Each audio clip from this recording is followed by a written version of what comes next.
Hello, everybody, and welcome to Week 5. We are now halfway through the season as we enter into the home stretch. We've got the leaders who are looking to solidify their place and qualify for the playoffs. We've got those in the middle vying for those positions, and we've got those who are slowly fading into the rear. On tonight's show, we've got the usual, what you've come to expect. We've got some awesome prizes for those who did things special last week. We've got an unbelievable interview. And as always, 5 more races.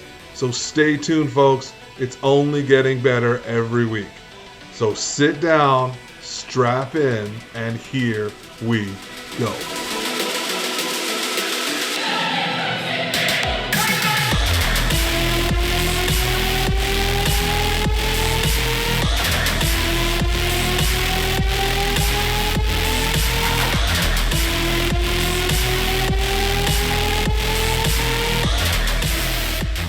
Hello, and welcome to Week 5. Yes, we are at the halfway point of the season, and things are tight. First off, though, let's get to that fun part of the week where we give out prizes for last week's interesting things. Just a reminder, these prizes are for Week 4. There has been some confusion out there that I've been giving it away. Any similarity to this week's upcoming races is purely coincidental.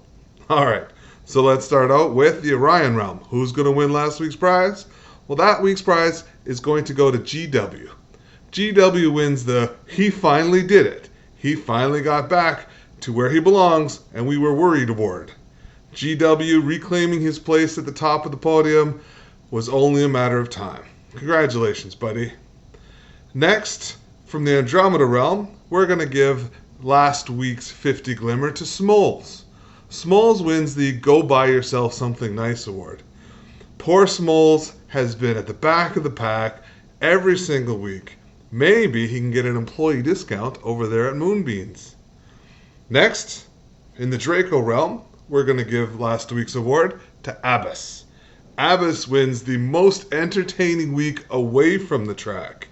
Maybe you should take your 50 Glimmer and buy yourself a case of water. Next up, from Capricornus, we'll give the award to Pacoon. Pacoon wins the Return to Glory award. Finally, again, where he belongs, up at the front. And then finally, from the Scorpius realm, we're going to give last week's award to Miami. Miami wins last week's award because maybe she can pull it together with Smoles, use that employee discount, and see if they can get him a better pilot. Alright, with that said, let's move on to this week's feature interview. This week, we have Dev number 3 from the Exiled Racers team. This week, we'll be talking to Racer Dev. So, let's get right to it. Alright, everybody, Please join me tonight in welcoming my good friend, Racer Dev, to the show. Good evening, Racer Dev. How are you? Good evening. Doing well, thank you. How are you tonight? It's really good to see you. Thank you for coming on. Appreciate your time. Hey, why don't we just jump right in, and why don't you tell us a little bit about yourself? Who is Racer Dev? So I, along with Ben and Sumit, been working on Exiled Races for 2 or so years now. I'm a developer and a creative technologist. So I've always sort of worked with technology projects, sort of used to be sort of more on the creative side. Now definitely more sort of developer and engineering focused. At Exiled Races, I focus primarily on the sort of blockchain side of things, writing all of the smart contracts for the NFTs and for sort of all of the smart contract infrastructure, for all of the data indexing that we do with on-chain data, and then some of this more sort of technical stuff on the website that has anything to do with sort of connecting wallets or minting, or generally just sort of like anything on the blockchain side. So basically, if when we think of the trifecta of devs for Exiled Racers, we've got BLR, who's kind of the face. Sumit is, or Sums is kind of the big brain behind the algorithm. So you're saying you're more what happens on the blockchain. So Yeah, we heard that Exiled definitely. Racers is provably fair. Is that Is something that that something that you're involved in? Yeah, for sure. So all of our every race that gets run, we use sort of randomized data or a random seed that gets generated on chain, or it's technically generated off chain using sort of like a VRF style Oracle service. We use something called API 3. VRF stands for Verified Random Function. And what that does is it gets us sort of like provably random data on chain. We take that random seed, we feed that into the race algorithm, and then the race algorithm generates results based on that. And the algorithm itself is deterministic. So when we put a specific set of data in, we get the same set of data out. So from that way, while the algorithm itself is an open source, because that's kind of like our secret source, it's not something we want to divulge and kind of give away our special source, but we use elements of sort of the on-chain elements, and then we push the results on-chain as well to sort of make it as provably fair as we can. And then we sort of continually looking into new things and new technologies to try and sort of push that forward. That is very interesting. Now to kind of scale ourselves out of that, because one of the things we have been very proud of at Exiled Racers is our community. Tell us a little bit more about you, the guy. Like, how did you end up with these two? Yeah, so like I said, I've been sort of working in various creative technology fields for a long time, and sort of I think when I was at grad school back in 2014, I think is when I bought my first Bitcoin. Fortunately, didn't hold on to it that long, so didn't see it go to the moon. But sort of started getting interested in blockchain. Pretty early on, I would say more from sort of like a finance and investment standpoint than anything else. And was a student at the time, so didn't have a ton of money. So managed to buy and sell little bits here and there. But then sort of later on towards maybe around 2017 2018, I was working with a friend of mine who I studied with, and we sort of started getting into crypto together sort of around that initial bull run. And sort of funny story is he ended up he minted a handful of CryptoPunks back in the day when they were sort of first minting, and he introduced them to me and sort of showed me them and when he was doing it. And I can't really recall, but I don't know if he didn't do a very good job of explaining what it was, or I just generally wasn't that interested in kind of pixel art at that point. I didn't really grasp the enormity of the sort of smart contracts and putting data on chain at that stage. And we kind of just took it from there and invested in a few things, and didn't really get too caught up in it. And then the bull market ended, and sort of the interest waned a little bit, and then around 2019 or so started getting back into it, and more specifically kind of getting into NFTs. And then that's where really the hook got into me, and started looking at Ethereum and crypto much more from like a development standpoint and a technology standpoint than like an investment or financial standpoint. And that was kind of my first introduction to smart contracts, writing code for the Ethereum blockchain or the Ethereum ecosystem. And started working on some NFT projects, started sort of like getting a lot more involved in certain projects and certain communities online, and joined a sort of DAO, kind of sort of like a social DAO. And that was sort of my first real introduction to these online crypto communities. And I was actually brought into that by BLR. And Ben and I have been friends for a couple of years. We met at another mutual friend's wedding, and we were spending a lot of time with each other sort of around 2019, 2020, watching a lot of football, I guess soccer for the Americans. And we would just sort of get together every weekend, and we'd watch football, and we'd talk about NFTs, and we sort of started talking about these different ideas. And one of the things we started talking about pretty early on was how NFTs and gaming could be combined. And we sort of talked a lot about, we bonded a lot over the fact that we all played football. That's actually how Ben knows Sums, is they played football together. So we sort of all had this in common. And then we had been talking about, how we used to play a lot of games, but as we've grown up and gotten older, we haven't really had as much time for it. And, we sort of the more we talked about these things, the more we realized that we wanted to kind of try and bring a bunch of these things together. And we started talking about creating an NFT project and incorporating elements of gaming from that. And like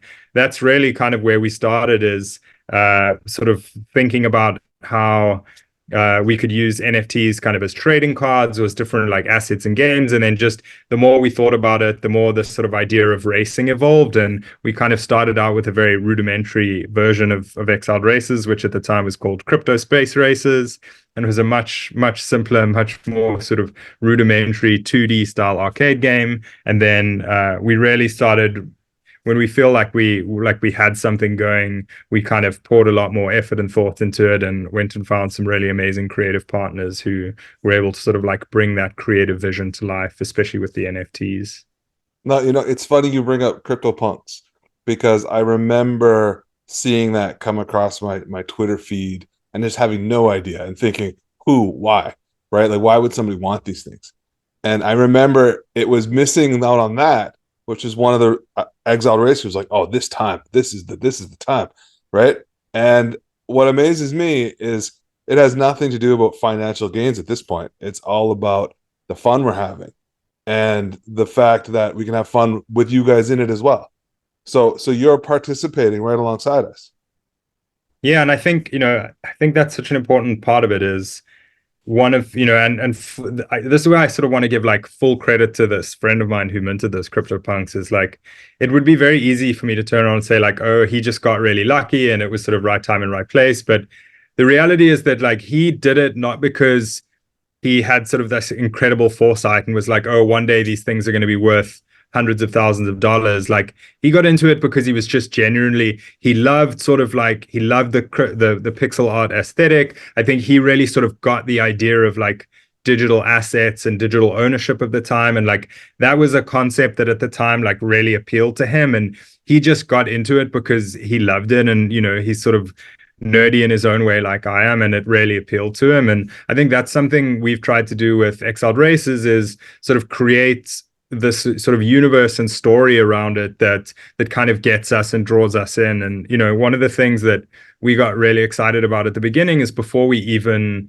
started developing as a product, when we were sort of getting to the point where we wanted to make something, it really started out with us sort of writing these sort of stories and kind of like writing a bit of science. I'm a big science fiction fan, and we were sort of like writing these science fiction stories together. And we still have the shared Google Docs that we would like every night get in, and we'd start writing new storylines about like, this is where the mercenaries came from, and like this is how the orgs, and then there was a faction that got kicked out and they become these exiles, and then like, what did everyone have to do after this like giant war ended? And it's like they had all these people who'd been trained to like fly weapons and merchandise across the universe, and like now there was no war, so they had nothing to do, so they created like these races so they could compete and use these skills. And like that was something that like really got us hooked into the idea of not just building the game or creating NFTs, but sort of like building a story and a universe around it. And then we really wanted to just from there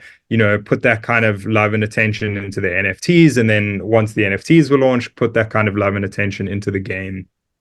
Yeah, it definitely shows, right? And so I heard a rumor. Were you part, or did you come up with the different sponsors, like the different stories behind the companies and the company names? Yeah, I mean, we had so many like sessions where we would just like get together, or we'd go have dinner or go have some beers or something and sort of talk about these stories. And we worked with to launch the NFTs, an incredible design studio called Estudi Image, who did all of sort of the artwork for the NFTs and the ships, and were sort of such a fundamental part of the creative direction. And a lot of the sort of like the stickers and that sort of thing that you see on the designs, these were all sort of elements that kind of came out of those little stories that we were all sort of telling each other. Oh, that's awesome. Because that was one of the things that hooked me. So, okay, I got to tell you a funny story. So there's one of them that has some Latin around the edge, right? Which came from a pretty famous opera. And that was kind of one of the things that initially got me involved. So I made a sticker for my car. And just the other day, one of my employees came in and was like, oh, are you an opera singer? Because he recognized the line from in the opera. And I had to be like, oh, no, no, no, no. Let me tell you about Exiled Racers. And then I grabbed his phone and I made him subscribe to the channel. So that he knew, That's awesome. yeah, what it was all about. So okay, so you knew BLR, you met him, you kind of got involved. So what is kind of your day-to-day involvement at this point? Like, what are you working on in the background? What sort of things? I've noticed improvements in a lot of the user interface, the races, things like that. Are these all things that racer devs in the back room like cooking up? Yeah, so I mean, we work on Excel races every day. Ben Smeets and I, we were sort of talking pretty much all day, every day. And if it's not bouncing ideas back and forth for, sort of like new ideas where we want to take the game, sort of new ideas for races or sort of products or that sort of thing, we all kind of have our unique lanes that we work in. So the actual game itself, the sort of like 3D race element, we have this incredible contractor who we work with who's been with us from the very beginning. He's like an incredible sort of like WebGL 3D web specialist who sort of does all that work. And then Sums is primarily working on kind of like the website, the UI that you see when you come to Exiled Races.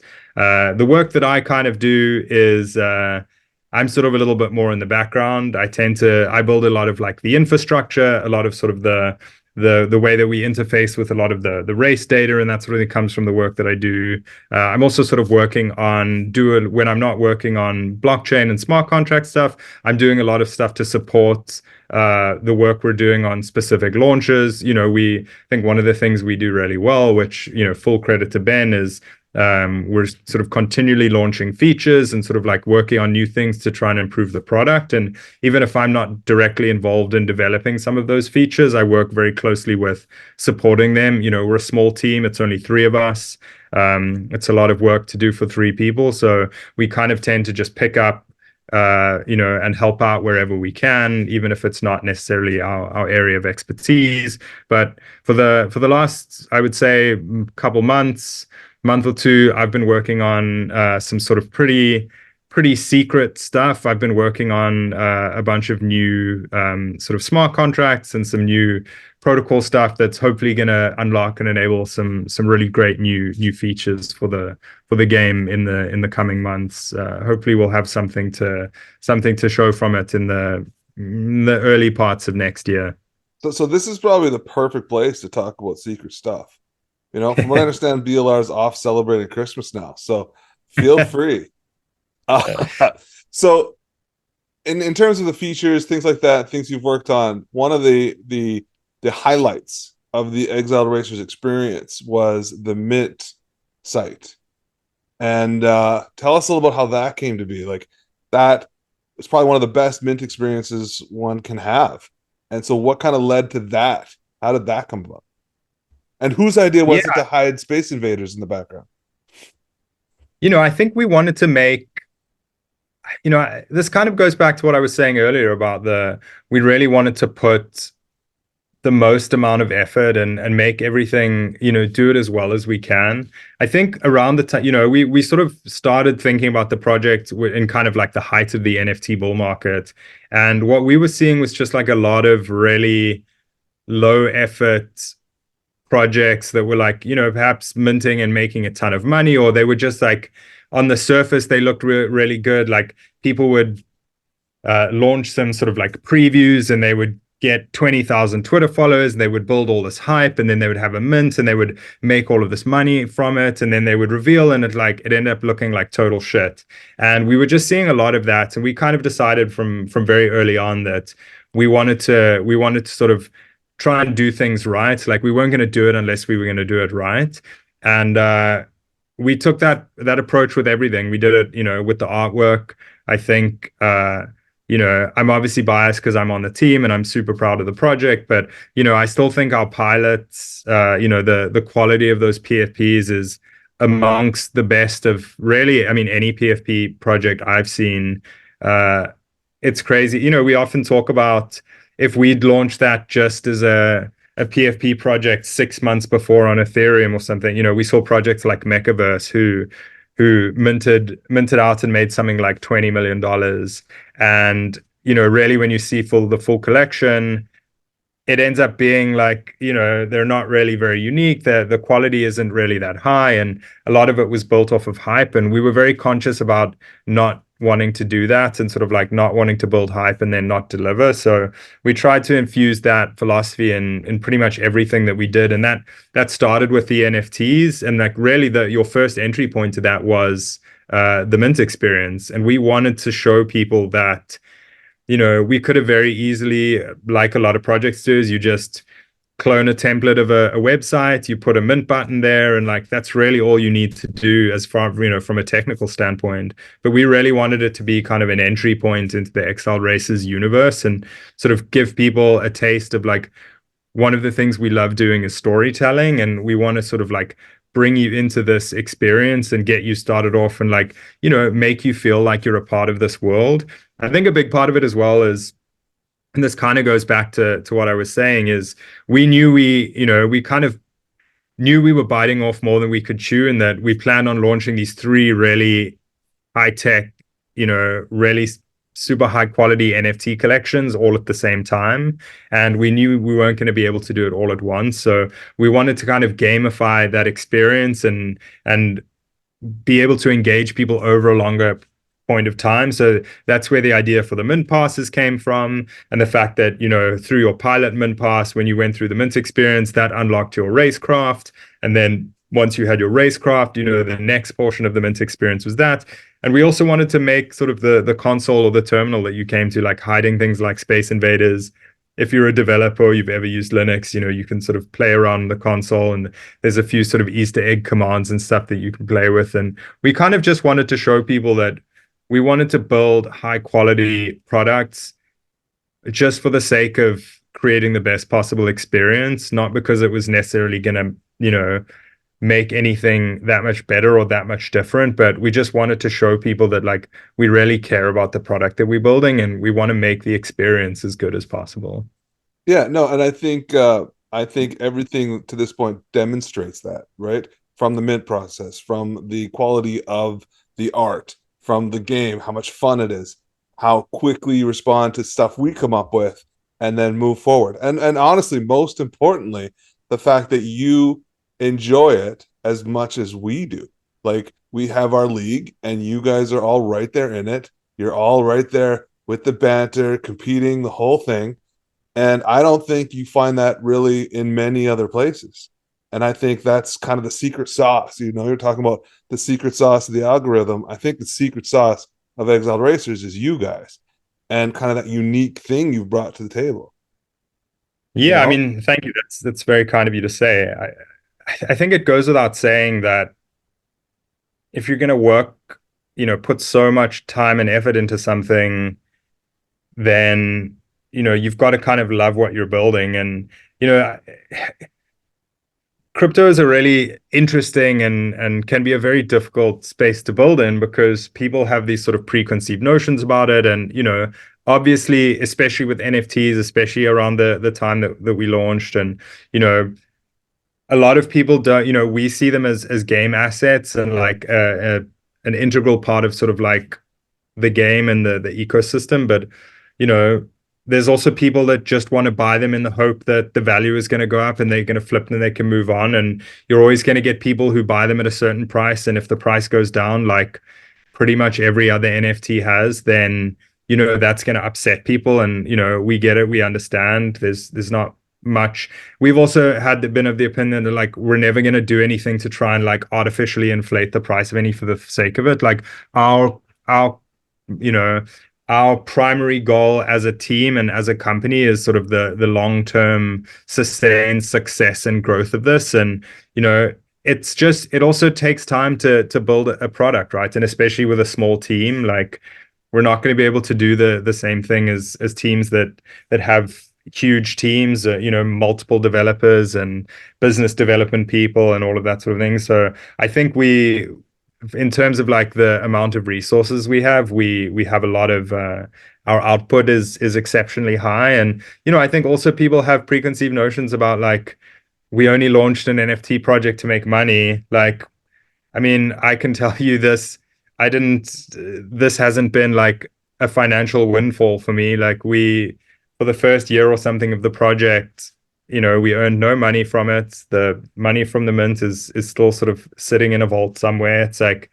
we all work on this because we're super passionate about it and we love it. And, we see potential in its future. And that's always going to be our goal, is to sort of like build it into a sustainable business and onboard more and more users and turn it into something that people want to play and want to have fun with. And like you said, like when we get together with a group of friends, we've launched this sort of live racing version, or what we call sort of like the pub game. And we had a get together the other night with some friends in New York, and we put it on one of the big TVs there. And you can have all of your mates sitting around. You can just scan a QR code with your phone, and then everyone can enter the race, and you're all sort of watching it as this shared experience. And I think that's one of the really core parts about it, and it's what's so fantastic about what you've helped spearhead with this racing league, and we hope is going to be a model going forward for people to create their own leagues. Is we wanted to create somewhere that can bring people together, where people can kind of like interact with each other and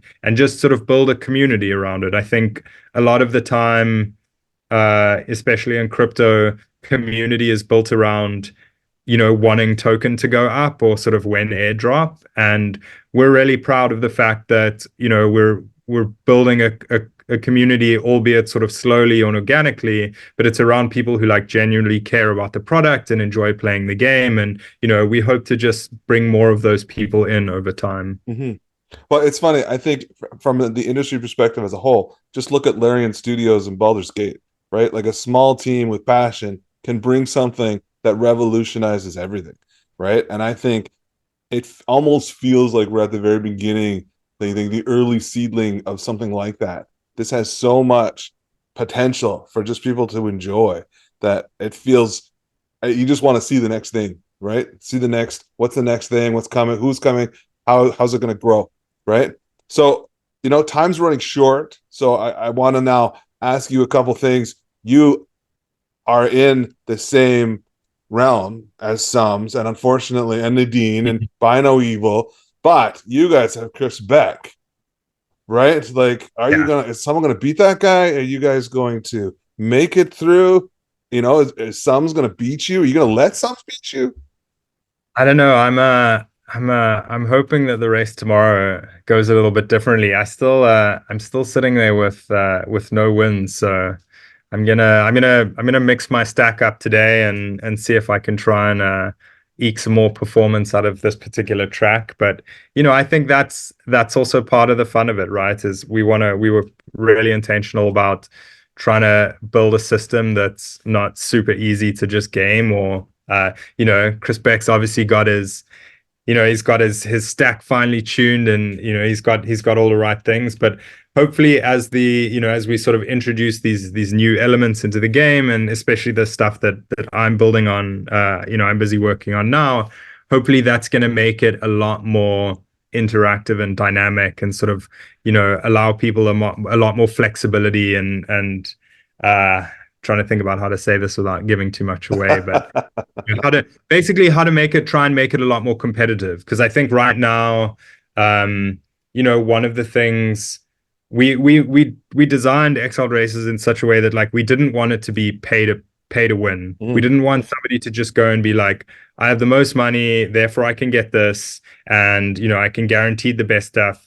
We worked really hard on like weighting all the stats and the properties and everything to make sure everything was balanced. So we're going to be introducing new sort of game modes that hopefully allow people to kind of like flex those creative muscles Oh, fun. and different ways to combine different stacks and sort of fine tune their stacks for specific races. Interesting. Well, it's funny. I can tell you this, and as the guy who runs the league, I have to see the races so that I can, make my show. So I may or may not have some insight into how week 5 ends up. And I'll tell you this, there's some surprises. There's some people you Uh-huh. never would have thought would be where they ended up. And so, the show will be uploaded tonight. We'll Nice. get this done and get it up there so everyone can see. We're halfway through the season. I wish you the best of luck, right? You Thank got to you. at least beat Sums. Like, I know. I come know. on. we've got a Chris Beck is might have Chris things Beck. a bit more It's funny. excited. I'm doing my best to villainize Chris Beck as much as possible, so no one notices how well I'm doing, right? Because I may or may not be doing okay. But with that said, thank you so much for your time tonight. I really appreciate this time you spent with us. I'm sure everybody out there is going to really enjoy getting to know you. Um, I wish you the best of luck in our races coming up for the rest of the season. Thank you. So It looks thank like you so I'm gonna much for need it. being here. Yeah, thanks a lot for having me. And yeah, thank you for everything you're doing to help with the community and run the races. And we very genuinely very much appreciate it. And hopefully, it makes all the difference for us is having people like you and the rest of the people participating in the league, because ultimately the game is for you guys, it's for us, but it's for you, it's for everybody. And we want to build the things that people want to use, and the game that people want to play. So having things like this and a platform like this in the leagues to sort of test things out and see what works and what doesn't is really invaluable for us. So thank you. Well, we are having a good time. So again, thank you so much for being here. Great. Okay, man, every single one of these interviews gets more and more entertaining, interesting, engaging every single week. Thank you for your time, Racer Dev. We all appreciate it very much. And thank you for everything you're doing to improve Exiled Racers behind the scenes. All right, let's get down to business. Let's get down to the week 5 races. First up, as always, let's dive into the Orion realm and see if GW can hold on, if King Waddle can take it back, if Siebes is going to fight his way to the front, or maybe somebody surprises us. Maybe BLR. Let's go. Orion realm. All right, Orion realm lined up and ready to go. Week 5 action, folks. They're off. We've got Gouda Cheese and BLR fighting it out early. Siebes following, chasing BLR. Michael making a move. King Waddle in 4th. Gouda Cheese falling to 7th. Holy, look at everybody fighting it out for the middle. We've got aggressive moves. Double aggression from Michael and BLR holding everybody off. Look at that red everywhere. King Waddle making a move past Gouda Cheese. We've got the Gentrified fighting with Michael. Abs making a move. BLR falls to 4th to 5th. King Waddle pushing past. We've got Gouda Cheese and BLR making a move back up to 4th. Abs and Gouda Cheese fighting. GW making a move, moving up the ranks. King Waddle battling with Abs. GW. GW moves up into 3rd. He's gentrified, making a push, fighting it with King Waddle in the middle. Look at those aggressive moves, folks, as they come down the straight and through the corner. We've got multiple racers pushing. King Waddle takes the lead in lap 6. Oh my gosh, Gouda Cheese, Michael, Gouda Cheese and King Waddle fighting back and forth for the lead. There's Gouda Cheese holding off Michael. What is going on here, folks? Look at that. We've got a 5-way fight neck and neck for first. BLR, GW making a move aggressively on the inside. We've got King Waddle and Michael, Gouda Cheese all fighting up the middle. Where's Siebes? Where's Siebes, everybody? Siebes is falling all the way back into last place. Come on, Siebes. GW healthy in the lead. Michael, BLR, King Waddle, Gouda Cheese. This race, lap 9, who's going to win? So many fighting for first. Look at this. King Waddle in 2nd, fighting with Michael. Michael and Gouda Cheese. Michael makes his move. GW healthy as we get to the final lap. Can anyone catch GW? That'll make it 2 weeks in a row. Michael and King Waddle battling it out with BLR. Gouda Cheese and Abs. Imperator holding off Siebes. GW takes it. Victory for GW.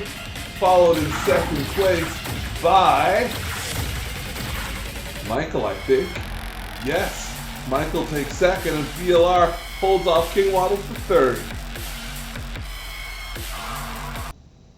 Oh my gosh. The Orion Realm refuses to disappoint. GW for the 2nd week in a row. Maybe I shouldn't have given him that prize. Michael back where he belongs. BLR in 3rd. Poor little me pushed back to 4th. Siebes, last place. Siebes, my buddy.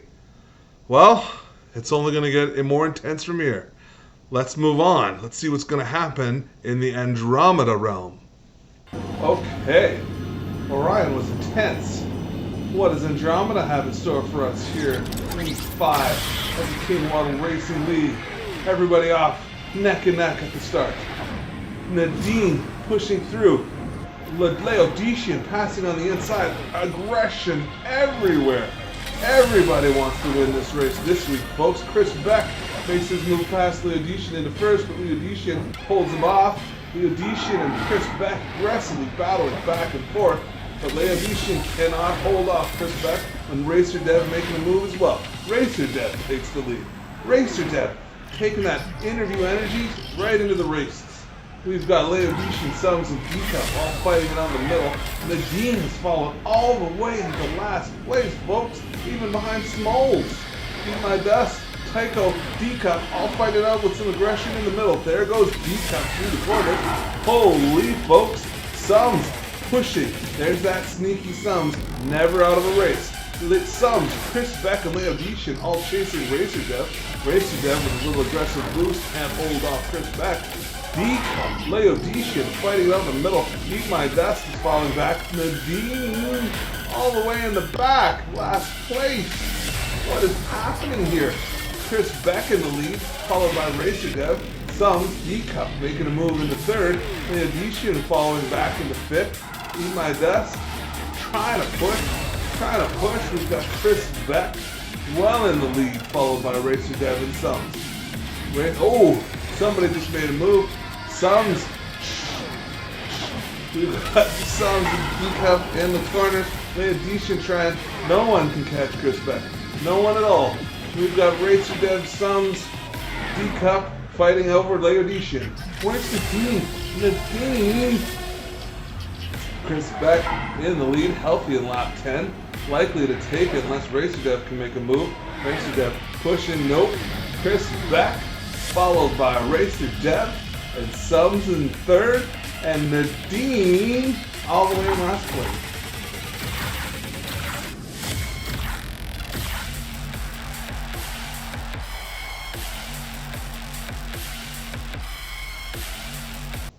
Okay, another amazing race. Andromeda Realm with the action. Did you see all that aggression being expended in the beginning? Back and forth, everyone pushing hard. Once again, Chris Beck takes it, as expected every week, but it was the Dev squad with positions 2 and 3. Everyone, that realm just heats up, everything getting tighter and tighter. Next race is going to be the Draco realm. Okay, everybody's favorite realm, Draco time. What's going to happen here today? So far, the previous 2 races have had some unbelievable last place finishes, changing the entire dynamic of those realms. What's going to happen here? We've got XMK and Abbas up in the front. Schulte makes a move. Zeral aggressively taking first place away from everybody, but Schulte blasting back in front. We've got a 4-wave fight, 5-wave fight for first. Aggression everywhere. Look at that, folks. Abbas and Zeral back and forth, fighting it out for that lead. Bentacru takes it away, moving up, moving back. Look who's back. It's Pharrell. Pharrell pushing past Zeral with Bentacru, fighting with Abbas for first. Look at that, blasting forwards Pharrell. Pharrell just moving up, but Bentacru takes it away. Aggressively, though, Pharrell moves back. He can't even keep up. So many lead changes, so many fights. It's intense, folks. Everybody wants a piece of that victory. XMK pushing against Abbas. Here he comes. Here he comes to the corner, but Abbas is holding him off. Holds him back by a couple of lengths. But XMK is not giving up. Up front, we've got a neck-and-neck battle between Pharrell and Bentacru. What is going to happen here? Funky One, Keenan, Zeral has fallen all the way back in the 7th. Schulte fading back after early race maneuvers. Kyle Woken right there in the middle, fighting out with XMK from 4th and 5th. Pharrell holding off everybody, taking that lead. Pharrell hungry to make his place known in his realm. We are in lap 9, folks. Lap 10 is right around the corner. Pharrell holding that lead as we come into lap 10. Bentacrude pushing. Whoa, almost. There's Abbas. Abbas. Holy smokes, man. Fighting hard for third. Oh, second. Farrell holds him off, though. Abbas. Farrell takes the lead to win. Abbas takes second place, followed by Bentacrude. Oh, my goodness, I'm out of breath. These races are crazy.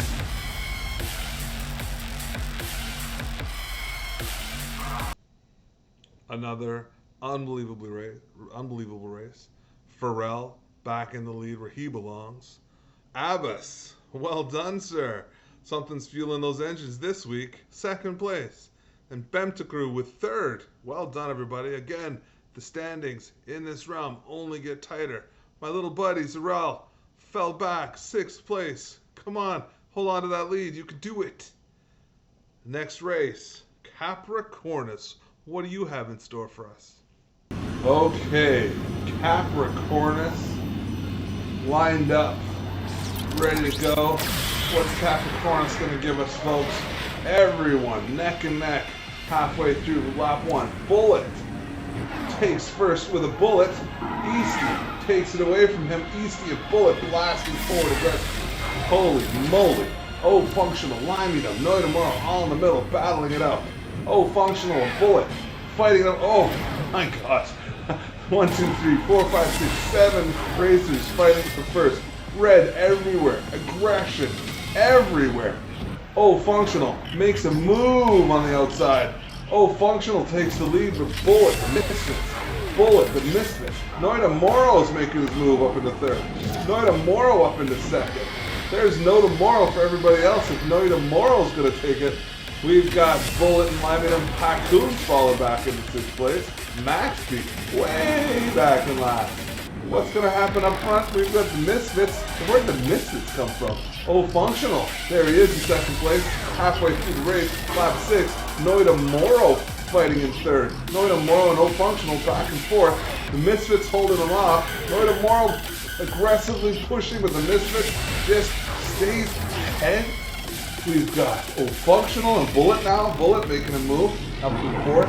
Pacoon, all the way up to second place as we head into lap 8. Holy smokes, I was already preparing to say Pacoon had fallen back, but look at that, folks, in the lead.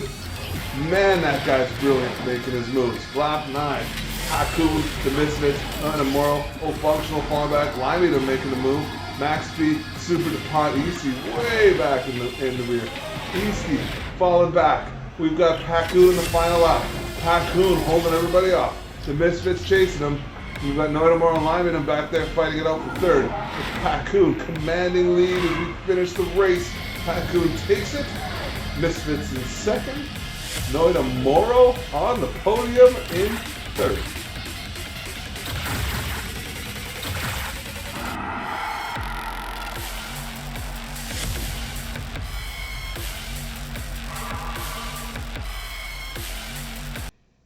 And Capricornus as well. Those standings, those leaderboards continue to get tight.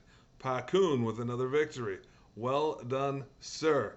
The Misfits fighting for second, and Noida Moro. Well done, my friend. Third place.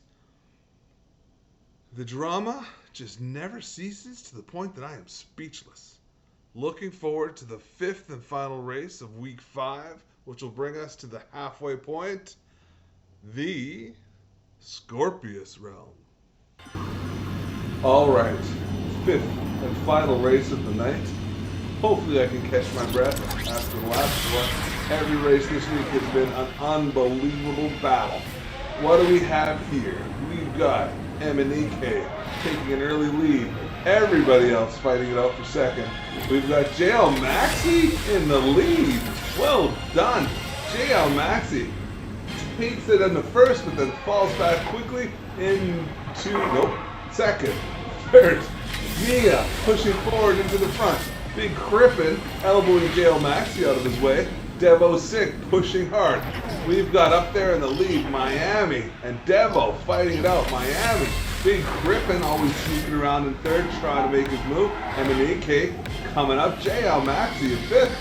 We've got Cry for Max and Scabba Jabba way back in the rear. Wow, coming into this race, I never would have thought it. Mia well in the lead, followed by Devo.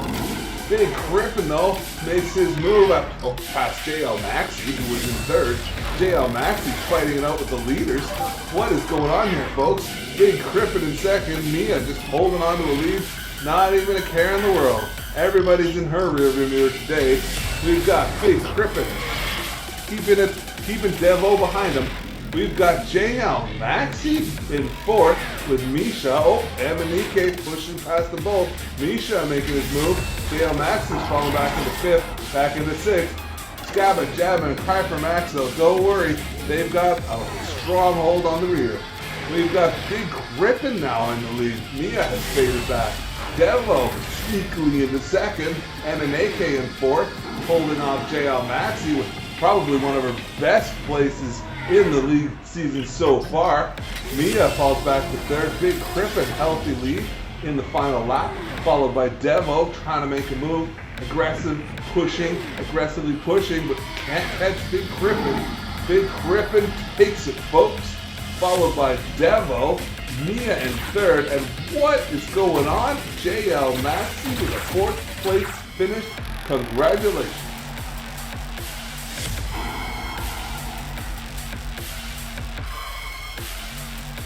Again, a race for the ages. The Scorpius realm fails to disappoint. Big Crippen, my buddy, takes that win, followed by Devo and then Miami. And a special honorable mention to our best pal, JL Maxi. Fourth place. Fourth! You came in fourth! Well done, it's all those good vibes. Well, there we have it, folks. 5 weeks down, 5 weeks to go. Stay tuned every week for some unbelievable action. And don't miss an episode, so make sure you click on that notifications bell. Subscribe if you haven't already. Who hasn't? If you're watching this and you haven't subscribed, what is going on? And stay tuned now for that part of the week where you have the opportunity to win yourself a pilot key. How do you do it?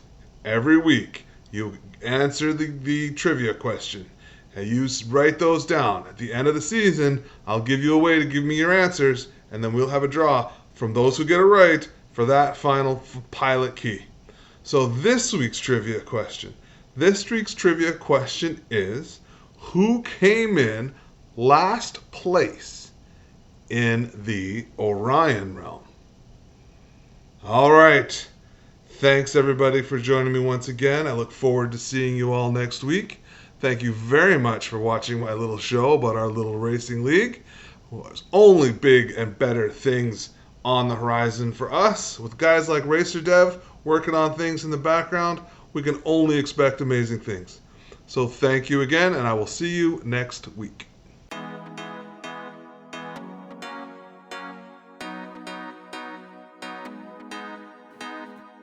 When you need to buy a pilot or a craft that's faster than the rest, you should be shopping at Moonbeams, 'cause their selection is the best. You should be shopping at Moonbeams, 'cause their selection is the best. Having a good time. So again, thank you so much for being here.